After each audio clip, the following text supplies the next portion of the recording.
बिस्मिल्लाहिर्रहमानिर्रहीम। अस्सलाम वालेकुम नाज़रीन, आप देख रहे हैं प्रोग्राम असल बात में। आपका मेज़बान मोहम्मद अरसलान फ़ारूक। इलेक्शन कमीशन और हुकूमत आमने सामने आ चुके हैं ईवीएम के मामले के ऊपर। इलेक्ट्रॉनिक वोटिंग मशीन के इस्तेमाल के हवाले से 37 तजावीज़ थी, जो कि 37 एतराज़ात हैं जो इलेक्शन कमीशन ऑफ पाकिस्तान ने लगाए हैं, लेकिन हुकूमत ने उनको किस तरह से रिस्पॉन्ड किया है, सेनेट की कायमा कमेटी के अंदर उसको किस तरह से रिस्पॉन्ड किया गया है, ये दोनों बातें आपके साथ शेयर करता हूँ। सबसे पहले आपको बताता हूँ कि हुकूमत की जानिब से चीफ इलेक्शन कमीशन के ऊपर जो एतराज़ात उठ रहे हैं, पहला उन्हें सियासत में आने का मशवरा दे दिया गया। दूसरा, इलेक्शन कमीशन का आज़म सवाती साहब ने इस तरह से कहा कि इलेक्शन कमीशन पार्लिमान का मजाक बना रहा है, इसने पैसे पकड़े हुए हैं, आइन से इलेक्शन कमीशन को निकाल देना चाहिए, आइनी तरमीम करके इंतखाबात करवाने का इख्तियार हुकूमत वक्त को दे देना चाहिए, इलेक्शन कमीशन माजी के इंतखाबात में धांधली करवाता रहा है। ये आज़म सवाती साहब ने कहा है जी। और फिर फवाद चौधरी साहब ने भी कहा है कि जी चीफ इलेक्शन कमिश्नर साहब जो हैं वो उनके नवाज शरीफ के साथ ज़ाती ताल्लुकात हो सकते हैं। पार्लिमान का इख्तियार है कि वो किसी भी अदारे के हवाले से इकदाम कर सकता है, लेकिन ये पार्लिमान के इख्तियार को क्यों जो है वो अपने हाथ में लेना चाहते हैं। इसी तरह से इस सारी चीज़ों को जो दीगर पॉलिटिकल पार्टीज़ रिस्पॉन्ड कर रही हैं, मरीम साहिबा कह रही हैं कि जी हुकूमत इलेक्शन कमीशन को आग लगाने की धमकी दे रहा है। इसी तरह से शहबाज शरीफ साहब ने कहा है कि हुकूमत के पास ईवीएम के मामले में दलील मौजूद नहीं है, ये धमकी दे रहे हैं। इन तमाम चीज़ों के ऊपर आज के प्रोग्राम के अंदर बात करेंगे। मुस्लिम लीग नून और पीपल्स पार्टी का आपस में जो तनकीद का मामला है उसको भी डिस्कस करेंगे। आज मैं बहुत मशकूर हूँ चौधरी इखलाक अहमद साहब का, आप सूबाई वज़ीर स्पेशल एजुकेशन है, आपने ऑडियो लिंक पर मुझे ज्वाइन किया है, तो साहब आपका बहुत शुक्रिया प्रोग्राम में ज्वाइन करने के लिए। उनके साथ मेरे साथ तशरीफ़ रखते हैं वहीद गुल साहब, आप साबिक MP हैं मुस्लिम लीग नून के। वहीद गुल साहब आपका बहुत शुक्रिया प्रोग्राम में ज्वाइन करने के लिए। जावेद कसूरी साहब, आप अमीर जमात इस्लामी पंजाब हैं, सर आपका बहुत शुक्रिया प्रोग्राम में ज्वाइन करने के लिए। और मुनव्वर अंजुम साहब जो कि मरकज़ी सेक्रेटरी इत्तलात है पाकिस्तान पीपल्स पार्टी के। मैं सबसे पहले चौधरी इखलाक अहमद साहब सर आपके पास आना चाहूँगा और आपसे आगाज़ करना चाहूँगा। ये इतनी हार्ड लाइन सर ली इलेक्शन कमीशन ऑफ पाकिस्तान के खिलाफ, उनकी शख्सियत को भी मुतनाज़ा करने की कोशिश की गई है और इलेक्शन कमीशन को भी मुतनाज़ा करने की कोशिश की गई है ईवीएम के मामले में, सर किस तरह से रिस्पॉन्ड करेंगे? देखिए मेरा इसका पॉइंट ऑफ व्यू ये है कि देखिए ईवीएम का इशू जो आज अपोजिशन एक्सेप्ट नहीं कर रही, मुझे ये बताएं कि आज तक जितने इलेक्शन पाकिस्तान में हुआ, क्या उन इलेक्शन के बाद धांधली के नारे नहीं लगे? बिल्कुल लगे। अगर आज इनको शक है कि ईवीएम से धांधली होगी, तो मुझे बताएं कि पाकिस्तान की तारीख में कौन सा इलेक्शन है जिसे तमाम पार्टियों ने एक्सेप्ट किया हुआ है? तो इसमें क्या हर जगह लेटेस्ट टेक्नोलॉजी है, उसको सबसे बड़ी बात यह है कि आज तक अपोजिशन ने उसकी डिमांस्ट्रेशन तक नहीं दी। ठीक, तो एक परसेप्शन बिल्ड की जा रही है कि जिससे धांधली होगी। लेकिन सर जाती हमले करना लगे हैं, जाती हमले करने की इजाजत कौन देता है सर? आज एक चीज ऐसी इंट्रोड्यूस होने जा रही है जो डिफरेंट मुल्कों में हुई है। कोई ऐसी नई चीज पाकिस्तान तहरीक इंसाफ की हुकूमत नहीं करने जा रही, क्योंकि दुनिया में आज पहली दफा है। अगर पिछले इलेक्शनों को ये कहते हैं धांधली ज्यादा है सारे इलेक्शन, तो हमें ये नई टेक्नोलॉजी पे क्यों नहीं इतबार आ रहा? लेकिन मेरा सवाल आपसे ये है कि आप इलेक्शन कमीशन के ऊपर जाती नौयत के हमले क्यों कर रहे हैं? आप चीफ इलेक्शन कमिश्नर को कह रहे हैं कि उनके नवाज शरीफ साहब के साथ ताल्लुकात हैं, आप उनको सियासत में आने का मशवरा दे रहे हैं, आपको उन्होंने एतराजात उठाए हैं, आप मिल बैठ कर इन एतराजात को दूर करें, ना कि आप जाती हमले करें। देखिए जी, गवर्नमेंट तो हर स्टेज पे बैठने को तैयार है, लेकिन अपोजिशन को ये शक है कि ये इलेक्शन जो है ना हम अगला नहीं जीत सकते। आजम सवाती साहब हमारे बड़े सीनियर रहनुमा हैं, अगर उन्होंने इस बात को किया तो आप अंदाजा करें कि इलेक्शन कमीशन की जो सारे इश्यूज हैं, इलेक्शन कमीशन ने देखें किसी टेक्नोलॉजी या IT के माहिर से कोई ये मशीन चेक नहीं करवाई और 37 एतराज़ात लगा के भेज दिए। होना तो ये चाहिए था ना कि इसको सर उन्होंने एतराज़ात लगाए ना, सर उन्होंने एतराज़ात लगाए, आप उन एतराज़ात को दूर करने के लिए उनके साथ बैठे, गुफ्तगू करें, आगे बढ़े। सेनेट की कायमा कमेटी के अंदर आज जो हुआ, आप ये आज़म सवाती साहब सेनेटर हैं और वो एतराज क्या उठा रहे हैं? वो ये कह रहे हैं कि जी इलेक्शन कमीशन ने पैसे ले लिए।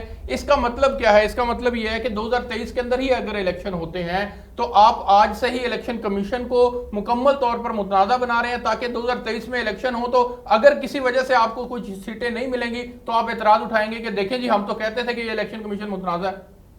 नहीं, सेनेट की कायमा कमेटी में भी यही डिस्कशन आई है कि इलेक्शन कमीशन ने इस ईवीएम मशीन को देखना तक दोबारा नहीं किया टेक्निकली और एतराज़ा लगा दी हैं। तो इसका मतलब है कि उनकी जो कार्रवाई है या जो वो इसको हैंडल कर रहे हैं वो 22 तरीके से कर रहे हैं। फिर मैं आपसे एक सवाल करता हूं कि आपको अकेली एक जमात को कौन सी इतनी जल्दी है इस ईवीएम के मामले में? रिफॉर्म्स होते करते टाइम लगता है, जैसे 73 सालों में हम आगे बढ़े हैं, वैसे 2023 के ना सही 2028 के इलेक्शन इसके ऊपर हो जाएंगे, तो आपको इतनी जल्दी क्या है? नहीं, अगर 73 सालों में हम सारे इलेक्शनों को कहते हैं धांधली हो रहा है, तो इसमें बेहतरी नहीं लानी चाहिए, होनी चाहिए। तो फिर वो 23 तक, अगर आप 23 में करना चाहते हैं तो बात क्यों 28 तक जाना चाहते हैं? ठीक, मुझे आगे बढ़ने दें। वहीद गुल साहब, मुस्लिम लीग नून के ऊपर बाकायदा तौर पर उन्होंने कह दिया है कि जी शायद कहीं नवाज शरीफ साहब के साथ ताल्लुकात हैं चीफ इलेक्शन कमीशन के, ये किस तरह से रिस्पॉन्ड करेंगे? अगर ईवीएम के जरिए से धांधली को रोका जा सकता है सर, तो बैठकर बात करने में क्या हर्ज है? जी बिस्मिल्लाहिर्रहमानिर्रहीम। देखिए, मैं समझता हूँ कि हुकूमती जमात का जो रवैया है जी, वो इस तरह से कभी भी नहीं हुआ। अपोजिशन की तरफ से हमेशा कई चीज़ों के ऊपर जो है वो रिएक्शन आता है, लेकिन आज तो इन्होंने इंतहा कर दी है। बात यह है कि आज हमें ये बता दें कि ये तो कहते थे कि हम इदारे बनाएंगे, और इदारों के साथ आज जो कुछ हाल ये कर रहे हैं, ये इदारे किसको कहते हैं? किस किस को? इलेक्शन कमीशन को ये इदारा समझते हैं या नहीं समझते हैं? और अगर समझते हैं और जो कि इदारा है, तो फिर उसके खिलाफ इस तरह की बातें, इस तरह की ज़बान इस्तेमाल की जाए कि जी इसको आग लगा देनी चाहिए। देखिए, मैं समझता हूं कि ये है एटीएम, वो एक सिंसियर एफर्ट कर रहे हैं, नेक नियति से कर रहे हैं, मुल्क से धांधली को खत्म ये करना धांधली क्या खत्म करना चाहते हैं? इनको आदत पड़ी हुई है अपनी एटीएम मशीनों की, उस धांधली को खत्म करना चाहते हैं जिसके ऊपर आप भी एतराज करते हैं कि ये 2018 के इलेक्शन मुतनाज़ा थे, उसके मुतनाज़ा इलेक्शन के जरिए से ये आए, 2013 के इलेक्शंस के ऊपर ये इतराज करते थे। तो ये मुल्क से गंद खत्म होना चाहिए।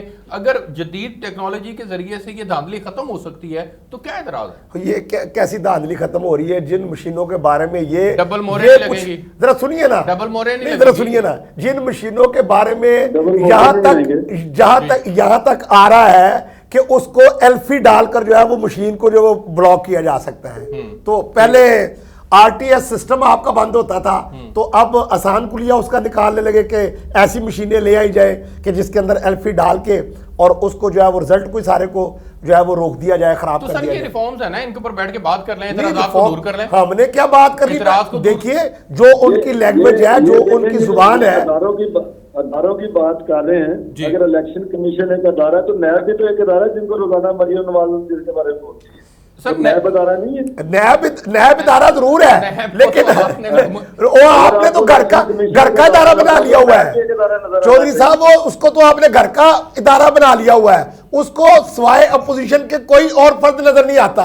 इमरान खान साहब का हो, आपी अलीमा साहबा का हो, अपना बीआरटी का मामला हो, किसी के अंदर नैब जो है वो दखलंदाजी नहीं करता। अगर नैब आपको अदारा के तौर पर नजर आ रहा है, तो फिर ये इलेक्शन कमीशन आपको अदारे के तौर पर नजर क्यों नहीं आ रहा? इसको क्यों मुतनाज़ा कर रहे हैं आप? मैं तो वही साहब की बात कर रहा हूँ कि ये कहते हैं इलेक्शन कमीशन एक अदारा है, तो अदारों पे बात नहीं करनी चाहिए। ये रोजाना नैब पे बात करते हैं, नैब अदारा नहीं। सर वो भी अदारा है, ये भी अदारा है, दोनों को देखकर बात करनी होगी। मुझे आगे बढ़ने दें। मैं जावेद कसूरी साहब आपका मौक़िफ़ जानना चाहूँगा ईवीएम के मामले में। जो हुकूमत ने एतराज़ात उठाए हैं, आपको लगता नहीं है कि हुकूमत दयानतदारी से ईवीएम के मामले में आगे बढ़ रही है और तमाम अपोजिशन की जमातें और बिला वजह गैर ज़रूरी एतराज़ात उठा रही हैं? और इलेक्शन कमीशन के एतराज़ात को आप किस तरह से रिस्पॉन्ड करेंगे? और हुकूमत ने जो डायरेक्टली उनके ऊपर बाकायदा ज़ाती हमले किए, उसको किस तरह से रिस्पॉन्ड करेंगे? जी बिस्मिल्लाहिर्रहमानिर्रहीम। अरसलान साहब बहुत शुक्रिया। हम ये समझते हैं कि पीटीआई इदारों को बनाने के दावे के साथ बरसर इक़्तिदार आई थी, और जितनी कंपेन थी वो बार बार इतराज़ करते थे कि माजी की हुकूमतों ने इदारे तबाह कर दिए हैं। इन 3 सालों में वज़ीर साहब से ज़रा पूछ के बताएं कि पीटीआई ने कोई एक इदारा डेवलप किया है? किसी एक इदारे के अंदर इस्लाहात करके तो उसके अंदर बेहतरी लाई है? आप एक एक करके तमाम इदारे गिन लें। और इस वक्त इलेक्शन कमीशन जैसा इदारा, और आप उसके ऊपर इस तरह की ज़ुबान अगर इस्तेमाल करेंगे तो गोया आप तो इस मुल्क के तमाम कवानीन को रोंद रहे हैं ना। इसलिए मैं ये समझता हूँ कि पीटीआई के वज़रा की तरफ से इलेक्शन कमीशन के बारे में इस तरह की ज़ुबान इस्तेमाल करना, यानी इस वक्त सूरत हाल ये है कि जो इदारा भी पीटीआई की हुकूमत को उसका असल चेहरा दिखाना चाहता है, जो भी पीटीआई के वज़रा तमाम तोपों का रुख उसकी तरफ कर लेते हैं और वो जो कुछ जुबान से है वो कहना शुरू मैं अर्ज कर रहा हूँ। जहां तक ताल्लुक है इस मशीन का जो इलेक्शन कमीशन में पेश की गई है, हम ये समझते हैं कि बुनियादी तौर पे हुकूमत की जिम्मेदारी है कि वो तमाम पार्टियों को ऑन बोर्ड ले, ठीक, उसके लिए एक माहौल बनाया जाए। हुकूमत की गर्दन में अगर सरिया हो और वो अपोजिशन को से बात करने के लिए तैयार ना हो और आप दिन में सारे वज़रा तमाम अपोजिशन को बुरा भला कह रहे हों और साथ ही आप कह रहे हो जी आप इसके ऊपर आके हमारे साथ बात करें, तो ऐसे तो इलेक्शन कमीशन की इस्लाहात आगे नहीं बढ़ सकती। ये तो इलेक्शन कमीशन की इस्लाहात से मुतल्लिक हुकूमत का रवैया है, लेकिन इलेक्ट्रॉनिक वोटिंग मशीन आपके ख्याल में कॉन्सेप्ट ठीक है? इसको लाया जा सकता है, इसके जरिए से इलेक्शन करवाने में कोई हर्ज नहीं है, धांधली का रास्ता रोक दिया जाए। हम ये समझते हैं कि ये जदीद टेक्नोलॉजी है, इसके ऊपर बात होनी चाहिए और इसके ऊपर अंडरस्टैंडिंग होनी चाहिए, चीज़ों को जानना और समझना चाहिए। अगर हमारे हमसाया मुल्क में ये हो सकता है तो पाकिस्तान में भी इसको आगे बढ़ना चाहिए, बढ़ना चाहिए, लेकिन ये यकतरफा तौर पे नहीं, यकतरफा तौर पे नहीं। ये कोई हुकूमत अगर अकेले ये काम करेगी तो ये पहले आप समझते हैं कि बढ़ना चाहिए, लेकिन हुकूमत का रवैया ऐसा नहीं है कि जिसके जरिए से आगे बढ़ा जा सके। मुझे मुनव्वर अंजुम साहब के पास जाना है जी, एक ब्रेक का वक्त हुआ है, ब्रेक लेते हैं, ब्रेक से वापस आएंगे तो फिर मुनव्वर अंजुम साहब से गुफ्तगू का आगाज करेंगे। साथ रहिए जी। वेलकम बैक नाज़रीन। मुनव्वर अंजुम साहब, सर आपका being a Pakistan Peoples Party, आप क्या समझते हैं सर कि इस ईवीएम के मामले के ऊपर क्यों आप लोग हुकूमत के साथ इस तरह टफ टाइम लेकर आगे बढ़ रहे हैं? हुकूमत अगर नई नीयत से काम करना चाह रही है तो फिर क्या हर्ज है सर कि उसके साथ बैठकर बात की जा सके? ये डेडलॉक बरकरार रहेगा सर तो मुल्क को नुकसान होगा। बहुत शुक्रिया आपका। पहली तो बात यह है कि जो ईवीएम है, मुझे ये बताएं आप कि कितने मुल्कों में ये राज है और कितने मुल्कों में से ईवीएम रिजेक्ट हो चुकी है? सर अक्सर यूके में रिजेक्ट हो चुकी है, कनाडा अपनाने के लिए तैयार नहीं है। और सबसे पहले इम्पोर्टेंट बात यह है कि आप जो इलेक्शन कमीशन के तहफ़्फ़ुज़ात है उनको तो दूर करें ना, सियासी जमातों की बात तो बाद में आती है। रही बात जो चौधरी साहब ने ये बात कही है कि जी नैब एक इदारा है, नैब एक इदारा नहीं है। नैब तो एक पोलिटिकल मोटिवेटेड इदारा बनाया गया है, पोलिटिकल पार्टियों को, उनके लीडरों को अपना उनके खिलाफ पोलिटिकल मोटिवेटेड केसेस बनाने का इदारा बनाया गया है। वो एक डिक्टेटर ने बनाया था। मुझे मुनव्वर अंजुम साहब ये बताएं फिर आप कि क्या पार्लिमान का इख्तियार नहीं है कि वो किसी भी अदारे से मुतालिक कोई भी इक़दाम उठा सके, कोई कानून साजी कर सके? ये तमाम इख्तियारात पार्लिमान के पास मौजूद हैं। पार्लिमान एक सुप्रीम अदारा है कि नहीं? जी, पार्लियामेंट बिल्कुल सुप्रीम अदारा है, इसमें कोई शक नहीं है। लेकिन का इनिशिएटिव होता है सर, तो being a people's party representative आप क्या समझते हैं कि आगे नहीं बढ़ना चाहिए इस मुल्क को? तो पहले तो जनाब गरीब को रोटी तो दे ले ये लोग, पहले तो 1 लाख 1 करोड़ नौकरियां तो दे लें, पहले 50 लाख घर तो बना ले। ईवीएम तो बाद में भी आ सकती है। ये सिर्फ इनकी साजिश एक तरीकाकार है कौम को बिजी करने का, कौम को एक तरफ लगाने का, उनको एक दीवार के साथ लगाने का।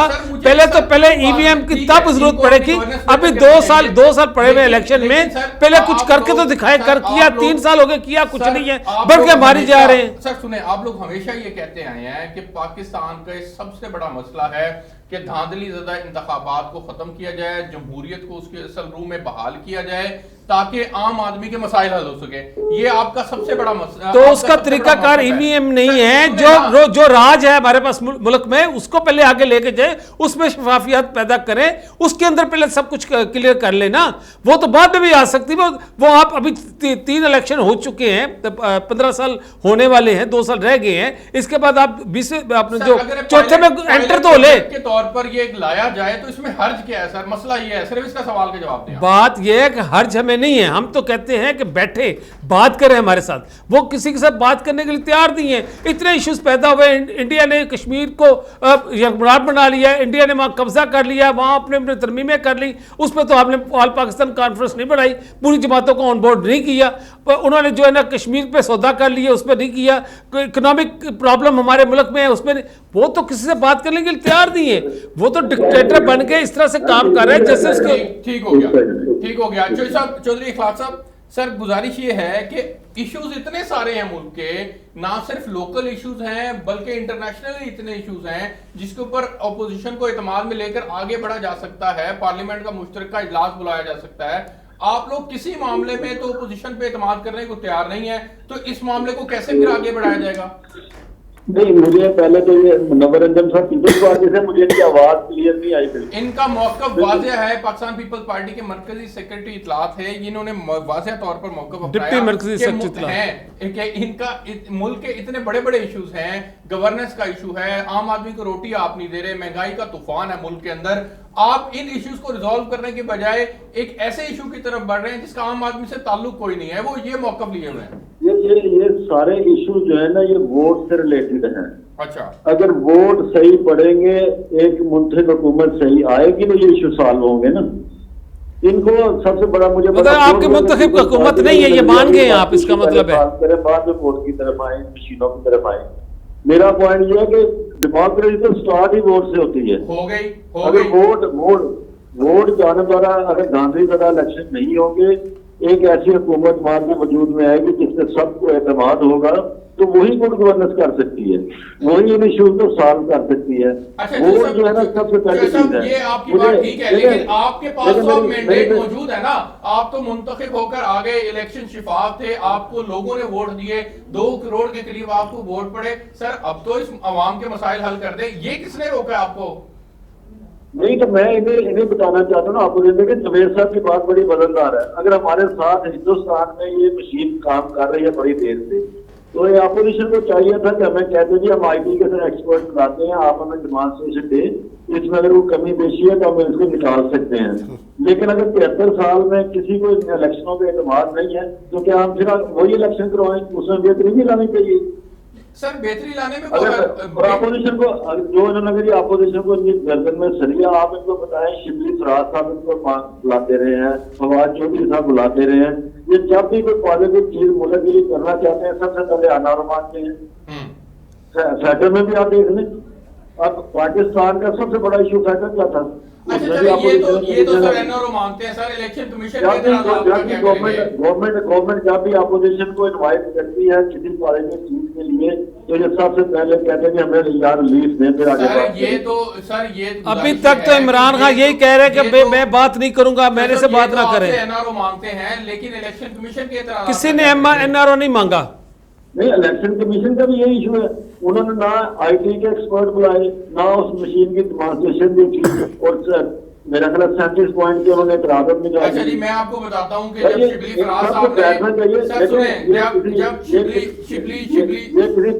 ये PTI का इशू नहीं है, ये पूरे मुल्क का इशू है कि इलेक्शन साफ और शफाफ होने चाहिए। शिबली फराज साहब ने जब उनको डेमो दिया था तो उस वक्त इलेक्शन कमीशन ने बाकायदा तौर पर ये स्टेटमेंट दी थी कि टेक्नोलॉजी के इस्तेमाल की हमायत करते हैं लेकिन ऐसी मशीन चाहते हैं जिससे निजाम सबूताज ना हो। तो आप मशीन के ऊपर रिफॉर्म्स ले आए ना, मशीन को बेहतर कर दें। नहीं ना, फिर इलेक्शन कमीशन ने अगर 37 पॉइंट लगाए तो मशीन का भी उन्हें बताता है ये वाली ले आए। इलेक्शन कमीशन की रिस्पॉन्सिबिलिटी है जो गवर्नमेंट करने मुझे आगे बढ़ने दें। वहीद गुल साहब, इलेक्शन कमीशन भी तो इसी दौर में बैठा हुआ है ना।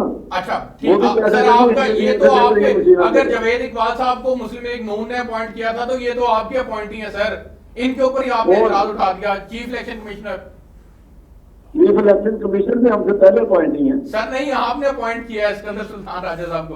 अच्छा वहीद गुल साहब, सर गुजारिश ये है नहीं तो अगर इनके बंदे तो हमारी तो ये साफ थी ना।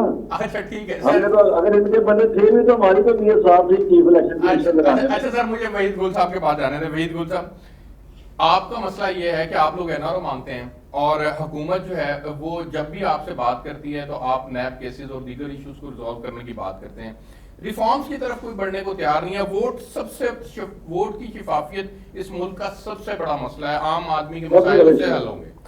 देखिए बात ये कि पहले तो आप इनसे पूछ रहे हैं अच्छे तरीके से कि भी ये एनआरओ दे सकते हैं किसी को। बात ये है कि ये अगर कुछ दे सकते हैं तो ये चीनी का कोटा ही दे सकते हैं। अच्छा। जो कि इन्होंने कोटा दिया और उस कोटे को जो है वो बाहर जो है वो एक्सपोर्ट कर दिया गया पहले, और उससे अरबों रुपया कमाया गया। फिर नहीं, अब जरा सुन ले चोई साहब, जरा सुनने का भी तो जरा हौसला रखे, जरा सुनने का भी तो हौसला रखे। अच्छा, चीनी का कोटा दिया पहले इन्होंने, और उसी चीनी को इन्होंने एक्सपोर्ट कर दिया और फिर इंपोर्ट कर दिया। इसी तरह से इन्होंने गंदम का कोटा दिया और उसको जो है वो गंदम को बाहर भिजवा दिया और फिर जो है वो बाहर से मंगवा लिया। बात ये है कि ये तो इनका लेना देना आपस के अंदर चल रहा है, और फिर चल रहा है इस तरह से चल रहा है कि जहांगीर तरीन साहब के ऊपर किसी ने नहीं कहा कि आप कमेटी बनाएं, और वो जो कमेटी बनी और जो कुछ उसका हाल हुआ इन्वेस्टिगेशन का, वो आपके सामने है। और इसी तरह से खुसरो साहब वो इसकी कैबिनेट के अंदर बैठे हुए हैं, इल्जामात उनके ऊपर भी हैं। अच्छा। वजीर है जो इनका खजाना पंजाब का है, इल्जामात उसके ऊपर भी हैं। तो ये पिक एंड चॉइस की ये क्या पॉलिसी चल रही है? बात ये कि एनआरओ की बात ना किया करे। कौन को पता है कि अगर किसी को एनआरओ इन्होंने दिया है तो वो आपी अलीमा साहबा को दिया है। अच्छा सर, वरना ये तो बहस नहीं, ये बहस नहीं, ये बहस बड़ी अहम है।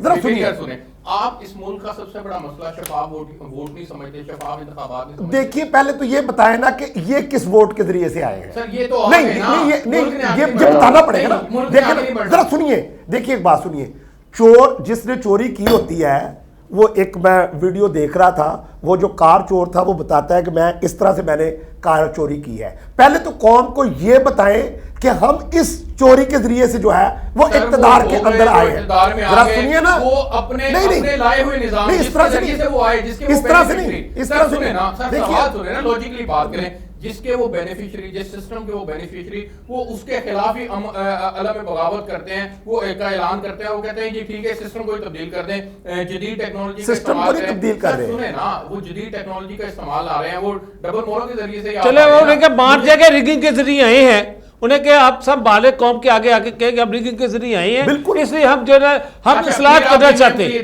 नहीं, फिर हम उस बात करते हैं। बात यह है कि ये 23 का इलेक्शन के लिए ये 23 के इलेक्शन की तैयारी कर रहे हैं, क्योंकि उन्हें पता है हम 23 का इलेक्शन जीत नहीं सकते।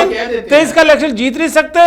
एक ही तरीका है कि हम इलेक्ट्रॉनिक मशीन ले, उसके जरिए हम जीत जाएंगे। ये 23 का इलेक्शन जीतना चाहते हैं। बाल को टेम्परिंग करने का नया अंदाज लेकर आए हैं। सर हवाएं हमारे हक में हैं और इससे हम जीतेंगे, और हम बाप की ताकत से जीतेंगे। कि इसके अंदर क्या क्या नकायज हैं। जैसा एक आखिरी 30 सेकंड के अंदर रिस्पॉन्ड कीजिएगा, मुझे ब्रेक पे जाना है, कि अगर आप लोग ये कह दें कि जी हम दाखिली ज़्यादा इलेक्शन बिल्कुल में आए हाँ हैं, जी, तो फिर ये अपोजिशन आपके साथ खड़े होने को तैयार है, इसको रिस्पॉन्ड कर दें। इन्होंने कोई 2018 के इलेक्शन में एक भी पिटीशन की है, एक भी रीत है दाखिली के बारे में, तो ये बात कर सकती है। एक एप्लीकेशन इन्होंने 2018 तो फिर तो ये निजाम ठीक हुआ ना, फिर तो ये निजाम ठीक हुआ, ये निजाम ठीक हुआ। अगर इसी बात को बुनियाद बनाना है, फिर तो ये निजाम ठीक हुआ। मुझे ब्रेक जाना है, ब्रेक से वापस आते हैं तो फिर मुस्लिम लीग नून और पीपल्स पार्टी की जो आपस में रिफ्ट है उसके ऊपर बात करेंगे। मेरे साथ रहिए। वेलकम बैक नाजरीन। जनाब जावेद कसूरी साहब, सर इस मामले के ऊपर आप आखिर में रिस्पॉन्ड करें, फिर मुझे आगे बढ़कर नून और पीपल्स पार्टी का जो आपस में रिफ्ट है उसके ऊपर भी आपका मौक़िफ़ लूँगा। मुझे ये बताइएगा कि वोट को इज्जत दो का जो नारा नवाज शरीफ साहब लगाया करते थे, उसमें वोट की शफाफियत को बरकरार रखने के लिए अगर एक माजी के तमाम इलेक्शन मुतनाज़ा रहे, अगर ईवीएम के जरिए से इलेक्शन को मुतनाज़ा होने से बचाया जा सकता है सर, तो फिर कौन इनिशिएटिव लेगा? हुकूमत जो है उसका रवैया ठीक नहीं है, इलेक्शन कमीशन को एतराज़ात हैं, अपोजिशन मानने को तैयार नहीं है, किसके सर फिर ये सेरा बांधा जाए और कौन आगे बढ़कर इस मुल्क के निज़ाम को ठीक करने के लिए आगे बढ़ेगा? अरसलान साहब, गुज़श्ता 3 सालों में इस मुल्क के अंदर जितने मसाइल हैं उसकी सबसे बुनियादी वजह वज़ीर आज़म इमरान खान साहब की ज़िद, अना और हट दर्मी है। अच्छा। और जो ज़िद, अना और हट दर्मी की वजह से हर मामले को हैंडल करना चाहते हैं। हुकूमत ऐसे नहीं चलती। हुकूमत के ऊपर जब आप होते हैं तो आपकी जिम्मेदारियां भी ज़्यादा होती हैं। इमरान खान साहब उस तरफ आने के लिए तैयार नहीं है, पहली बात। दूसरी गुजारिश ये है कि मुझे ये बताइए कि अवाम के इश्यूज़ क्या हैं। अवाम का इशू ये है कि गुज़श्ता 3 दिनों में आटे का थैला 70 रुपये महंगा हो गया है। अवाम के इश्यूज़ ये हैं कि आप ज़रा लाहौर कुर्बो जवार की सड़कों पर जाएँ तो एक डाकू राज है, अमन अमान की बिगड़ती हुई सूरत हाल है, दवाइयों की कीमतें हैं, लोगों का जीना मुश्किल है। हुकूमत का मसला ये है, आप देखें ना, हुकूमत को मीडिया चेहरा दिखाता है, हुकूमत की तरफ से आ गया जी कि वो मीडिया डेवलपमेंट अथॉरिटी बनाई जाएगी। हर वो महकमा जो हुकूमत को उसका चेहरा दिखाना चाहता है, वो हुकूमत उसके ऊपर अपने पंजे गाड़ना चाहती है। हम ये समझते हैं कि पीटीआई जिस तर्ज हुकूमत के साथ आई है वो ना डिलीवर कर रही है, इनको अपना रवैया और बेहतर करना होगा। नहीं, दूसरी गुजारिश, हर आए दिन हकीकी और रियल इश्यूज को छोड़ करके मसनूई इश्यूज को उठाना, उसके ऊपर बहस करवाना, ये हुकूमत का एक तयशुदा प्लान है। और हम ये समझते हैं कि ये अगर इशू है, ये इशू अपोजिशन अगर ऑन बोर्ड नहीं होगी तो ये इशू आगे नहीं बढ़ सकता। मुनव्वर अंजुम साहब, आपका रवैया मुख्तलिफ होता जा रहा है, यकसर तब्दील हो गया है। मुस्लिम लीग नून आपके निशाने के ऊपर है, मौलाना फजलुर रहमान साहब आपके निशाने पर हैं, इनको तो आपने मुनाफिक तक कह दिया। सर, ये रवैया अपनाकर आप भी जमात इस्लामी की तरह सोलो फ्लाइट लेना चाहते हैं, या आप वाकई इतने कॉन्फिडेंस हैं कि आप इस निज़ाम को बेहतर करने के लिए इक़दाम कर सकते हैं? इनका मानना यह है कि आपकी वजह से, आपके रवैये की वजह से आज इमरान हम पर मुसल्लत है। अगर पीपल्स पार्टी उस वक्त इस्तीफों के ऑप्शन पे खड़ी हो जाती तो इस वक्त तक नए इंतखाबात हो चुके होते। बात यह है कि आज भी हम इस मौके पे कायम हैं। स्टार्ट करें पंजाब से, पंजाब में इनकी अक्सरियत है, यहाँ से करें रिजाइन, हम इनका साथ देंगे। करें स्टार्ट, मैं इस फ्लोर पे कह रहा हूँ। पहली बात शुरू नहीं हुई थी, नहीं, बात ये नहीं, इस्तीफे जो होते हैं ना, इस्तीफे हमेशा सूबाई असेंबलियों से शुरू होती है। अक्सरियत इनकी यहाँ पे है, ये क्या से क्यों नहीं इन्होंने दिया? बात यह है कि लॉन्ग मार्च इन्होंने कहा, हम इसके बावजूद सेनेट में, ये इन्होंने सेनेट में गए। बात यह कि हमारे मौकफ की तायद करते रहे हैं, और अब भी हम ये कहते हैं हमारे मौकफ की तायद करेंगे। ये पीडीएम जो है ना, बनाई हमने थी, ये पीडीएम के खालिक हम हैं, आप लेकिन हो गए, आपने बना ली, अब आप इससे अलग फिर क्यों हुए? आपको हमें अलग किया गया, हम अलग नहीं हुए। सर सुने तो सही, आपको फिर एहसास होना चाहिए ना कि इमरान खान तो डिलीवर नहीं कर रहे, बैड गवर्नेंस है, पंजाब में भी बुरा हाल है, केपीके में भी बुरा हाल है, सेंटर की ओवरऑल कारकर्दगी ठीक नहीं है, हमारा जो फॉरेन रिलेशन है वो उसका हाल ये है कि एक बाइडन की कॉल तक हम अरेंज नहीं करवा सके, कश्मीर का सौदा हो गया। मुल्क मजमूई तौर पर चीजों को कैलकुलेट करें तो हालात बुरे हैं। जब हालात बुरे हैं, पीडीएम इकट्ठी हुई थी, आप ये जानते नहीं है, आप एक बाशऊर आदमी हैं कि जी जब इज्तिमाई तौर पर आगे बढ़ा जाता है, फैसले किए जाते हैं, तो फिर उसके असरात कुछ और होते हैं। आप अगर लेकर चलते, इस्तीफों का ऑप्शन लेकर चलते, इस्तीफे भले ना देते लेकिन थ्रेट के तौर पर इस्तीफों का ऑप्शन लेकर चलते, तो क्या ये निज़ाम जो है वो डगमगा ना जाता? पहली बात यह है कि हम इस मुल्क के जो है ना आइन के कंसोर्टियन है, हम लोगों ने इस मुल्क की जितने भी आज तक हमने डिसीजन किए हैं हमेशा मुल्क और कौम के मफाद में किए हैं। जो बात पहले बात आपने कही है कि बाइडन का जो फोन का इंतजार, जो कश्मीर इशू के बाद बात ये हुकूमत का काम होता है, ये अपोजिशन का काम नहीं होता।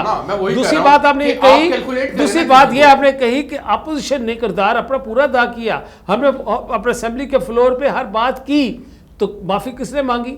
किसने कहा अपने आगे चल के उन्होंने कहा कि आपने पीछे सबकी मौजूद है। बात ये है, सिंपल बात ये है कि ये लोग अब मैं इस वक्त सिर्फ ये बात करना चाहता हूँ कि इस मुल्क की सर्वाइवल के लिए, इस मुल्क के तहफ़्फ़ुज़ के लिए, इस मुल्क को आगे ले जाने के लिए हमने जितने डिसीजन किए, फिर सब ने उस डिसीजन को माना भी। अच्छा सर, अभी हम फिर कहते हैं मुनाफ़िक़त छोड़ दे सर, आए पंजाब से शुरू करें।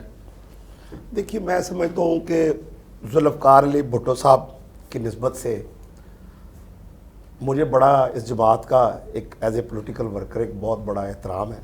लेकिन अभी बात आपने लिफ्ट की मैं समझता हूँ बात जो है वो लिफ्ट की थी। अच्छा, जिसकी वजह से ये सारा इंतशार जो है फैला है। ठीक, इनको लिफ्ट मिलना शुरू हो गई। देखिए, अब मैं उस बहस के अंदर नहीं जाना चाहता। अच्छा। पूरी कौम को पता है कि क्या हुआ क्या नहीं हुआ। मैं समझता हूँ बड़ी बदकिस्मती की बात है। लिफ्ट तो शहबाज शरीफ साहब को भी मिली, नहीं हमें तो नहीं मिली ना। हम तो हमेशा बदकिस्मती की बात है कि एक बड़ी ट्रैक के ऊपर हम चढ़ चुके थे और बड़ी स्ट्रगल थी। इसमें नो डाउट कि पीपल्स पार्टी के पॉलिटिकल वर्कर की, हर पॉलिटिकल वर्कर की आप ये समझते हैं कि पीपल्स पार्टी जो इसको बनाने वाली है उसी ने इस वजह से इस सारे मामले को खराब कर दिया, पीडीएम को की जो पीठ में छुरा घोंपा, क्योंकि इनको लिफ्ट मिलना शुरू, हमें इनवाइट नहीं किया गया इजलास में। कि मैं एक अदना कारकुन हूँ, मैं इतनी बड़ी बातें जिस तरह से आप कर रहे हैं मैं नहीं कर सकता। अच्छा, मगर सारी चीजें जो हैं वो कौम के सामने है।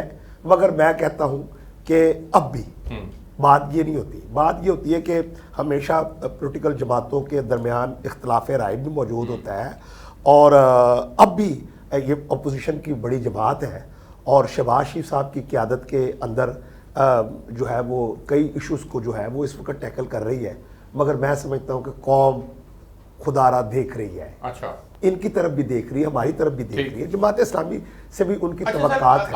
आपका मसला पता क्या है, आप भी डबल स्टैंडर्ड खेलते हैं, जिस तरह से पीपल्स पार्टी कह रही है। एक तरफ आप कहते हैं कि इनको लिफ्ट मिलना शुरू हो गई है, दूसरी तरफ आपको इमरान खान साहब भी अच्छे नहीं लगते, तीसरी तरफ आप इंतखाबात भी शिफाफ करवाना चाहते हैं। तो आप आ जाए ना, फिर किसी एक मौजू के ऊपर तो बैठ के बात कर लें। अगर ईवीएम के जरिए से इंतखाबात शफाफ हो जाते हैं तो पीपल्स पार्टी जाए पीडीएम छोड़ के, कोई हर्ज नहीं है। 23 में अवाम फैसला कर देगी। नहीं, इस पे कोई देखिए, अभी जिस तरह से बात की, इस पे कोई दो राय नहीं है। हाँ। कि हम नहीं चाहते या कोई जमात भी ऐसी हो कि जो ये नहीं चाहती कि शफाफ इंतखाबात हो, मगर बात यह है कि जिन्होंने इंतखाबात, देखिए एक बात सुनिए, अब मुझे आगे जाने देना थोड़ा सा। बात यह है कि आप मशीन की बजाय जो है वो जो मर्जी ले आए, और भाई जिन्होंने शफाफ इंतखाबात की गारंटी देनी है और इंतखाबात को करवाना है, अगर वही पिक एंड चॉइस जो है वो कर लेंगे तो फिर इस बात को नहीं, हमारी जो जारी है और वो रहेगी जमहूरियत की बात। एक तरफ ये कहते हैं जी लिफ्ट से मामला चलता है, शफाफ इंतखाबात की गारंटी कोई और देता है, सीधा इल्जाम इस्टेब्लिशमेंट के ऊपर लगता है। एक तरफ तो उधर से अपनी जो है सेटिंग्स रखते हैं, उधर ताल्लुकात बहाल रखते हैं ताकि इक़्तिदार मिल सके। दूसरी तरफ जो है जब निज़ाम को बेहतर करने की बात आती है तो उस तरफ भी नहीं जा रहे। फिर इसका मतलब है कि डबल स्टैंडर्ड्स हैं ये ऑपोजिशन के। असल बात ये है कि जो पीडीएम है, पीडीएम के अंदर जो ख़ास तौर पे दो बड़ी पार्टियां, मुस्लिम लीग नून और पीपल्स पार्टी, शुरू दिन से ही ये पीडीएम के अंदर भी शामिल हैं और लिफ्ट की तलाश में दोनों थे। अच्छा, पीडीएम का हिस्सा भी थे और लिफ्ट की तलाश में एक को भी मिल थे। गई, बिल्कुल, मैं नहीं, देखिए ना, मैं भी एक सियासी वर्कर हूँ। जैसे वहीद गुल साहब ने कहा कि सियासी वर्कर की हैसियत से मेरी भी एक राय है। हम भी ये समझते हैं कि पीडीएम बनाया गया, एक प्रेशर बिल्ड किया गया और उस प्रेशर में इन दोनों पार्टियों ने लिफ्ट तलाश करना शुरू कर दी। आपका मौका ठीक है, सुनिए, अब जाहिर है कि वो लिफ्ट किसी एक को ही मिलनी थी, दोनों को भैया को मिल नहीं सकती थी।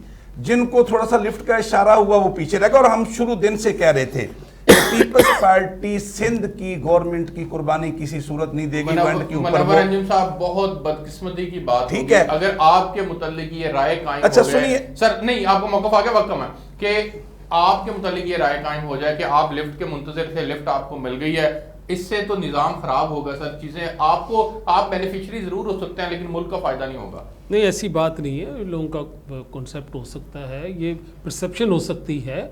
ना हमने कभी लिफ्ट पे बिलीव किया, ना हमने लिफ्ट पे बिलीव किया, ना हमने डील पे बिलीव किया, ना हम डील पे किया, ना डील। हमने हमेशा अवाम की नज़रों को देखा है। अच्छा, हमने अवाम की तरफ देखा है और अवाम को ही लेकर चलते हैं। इसीलिए अगर डील या लिफ्ट या रिफ्ट, अगर इन बातों की बात की जाए तो बिलावल साहब कभी साउथ पंजाब में इतनी मेहनत ना करते हुए नजर आ रहे होते और लोग करोड़ों की। अगली बात यह कि आज भी हम अवाम की तरफ देखते हैं। ठीक हो गया, आप मेहमानों को बहुत शुक्रिया। नाज़रीन, आपने प्रोग्राम देखा, मुझे इजाज़त दीजिए, आपसे नेक्स्ट वीक मुलाकात होगी, तब तक के लिए अल्लाह हाफ़िज़।